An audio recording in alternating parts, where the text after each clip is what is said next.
Do you want to learn to use your time better?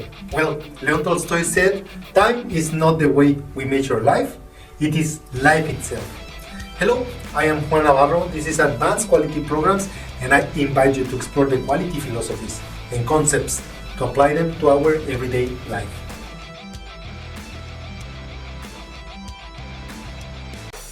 Most of the time, I open telling about the quality philosophies, and we are exploring today a philosophical topic on the myths of quality.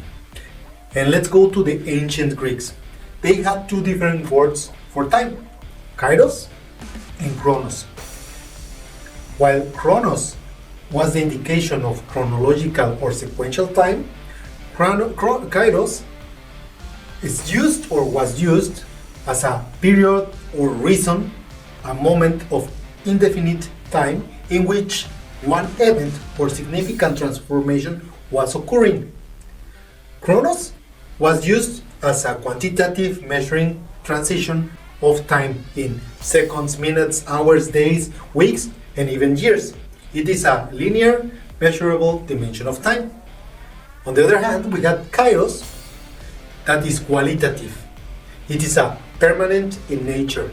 It represents the right moment or the right opportunity of the moment, what many philosophers and mystics refer as the deep time or the alive time. In kairos, the flow of time seems to slow down and even stop altogether. It is that pause in the midst of action, that moment of reflection and insight within the battle.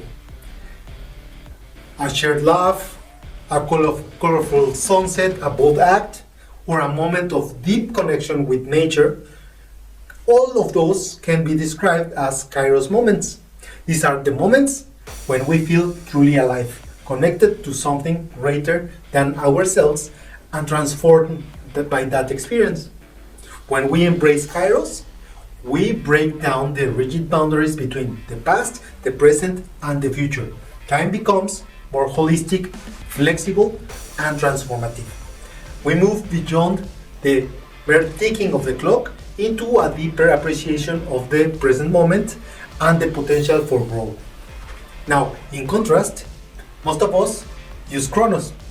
Chronos often traps in the state of paralysis by analysis.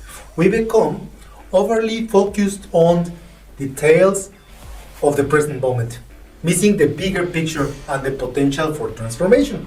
We become consumed by the busyness of our daily life, losing sight of the true essence of our existence. In chronos, time passes whether we are conscious of it or not. It is this relentless force that moves forward without stopping. Conversely, in kairos, time advances while we are also transforming. A few moments in kairos can have a profound impact in our lives and far greater than a lifetime spent in chronos. And we can say that advancement in kairos is more impactful than busyness in chronos. Kairos is about true living, growth, and transformation. And it's the time when we are fully present and connected with ourselves, with others, and with the world around us. How these differences between kairos and chronos apply to the quality and the long-term goals? Well, when we are not making significant progress, time seems to speed up for us. The years pass by and we feel like we are not getting really anywhere. Conversely, when we are transforming and developing, time slows down at the pace of our progress. It is the theory of relativity. In a single year, we can progress and advance and transform more than we do in a decade of just being busy. Think about those childhood and teenage years where you were likely immersed in the learning, in the exploration, and generally growing. This period of your life was filled with kairos, where you were transforming and growing. Hence, you experience your time differently. Now, in contrast, when we get caught up in our busyness of our adult lives, we often operate in chronos, feeling that time is slipping away between appointments, between one and the next. So now, how do we tap into the transformational power of Kairos? Well, it is about developing focused habits and skills. Let's consider the experience of the quarterbacks Aaron Rodgers and Tom Brady. Now that we are on the playoffs, they often share that experience that the longer they play, the slower the game appears to move. When in reality, so the other players are playing faster and stronger, but they feel like they have more time to react and take decisions. This phenomenon can be explained by their high level of competence and skill. The repetition of tasks over and over again has helped them to develop the ability to trust their bodies and muscles to perform automatically their actions. This frees up their mental energy to focus on the big picture and take strategic decisions on time, feeling like the time is stop. In essence, they had achieved more by feeling like they are doing less. Their focused habits and their deep understanding of the game had allowed them to operate in a state of flow, where they are fully present and engaged in the moment, giving them this space of time.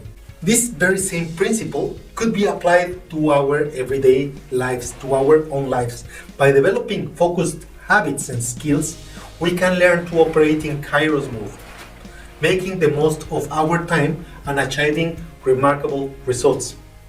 But how do we do that? Well, it is like being strategic at work. Just as developing the physical abilities and muscle memories, our training should require the repetition and developing the competence in any field that requires consistent effort and practice. We should focus this concept in the front loading of tasks that we do repetitively. This involves investing time and effort upfront to collect the rewards in the future when we need them. When we train and repeat tasks consistently, we build the expertise and proficiency just as the athletes build their muscle memory. This allows everybody to execute tasks automatically, freeing up their mental energy for focused work and higher level thinking. When we engage in a specific tasks, our minds are fully engaged on a problem at hand. While we are using the repetitive aspects of the task automatic, we are released from the automatic ones and we are performing them the same as we do when we sleep or eat. To achieve this level of focused work, we need to cultivate the habits and behaviors that become second nature, much like the skills of the experienced quarterbacks. By automating the routine tasks, we can free up our brains to engage in creative thinking and problem solving. Creativity and innovation often arise from unexpected connections and insights.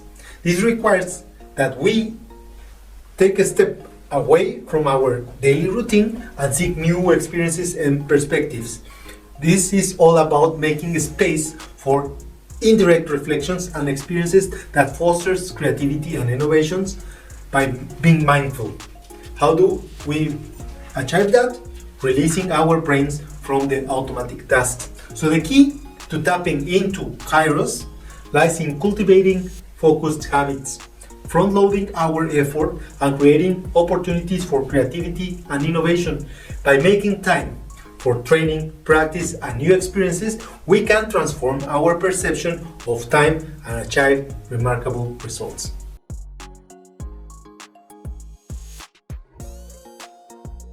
And that's it for this week. If you find this episode useful, don't forget to hit like. I will appreciate all of your comments, all of your shares, and your subscription to the channel and the podcast. For all of you that had acquired my book, Life Quality Projects, and you had already rated with your 5 stars, I really appreciate it. And I will leave you with a quote from Stephen Covey. Time is a river that never stops flowing. It carries us along the end of our journey, whether we are ready or not. Don't forget to hit the bell, and see you next week.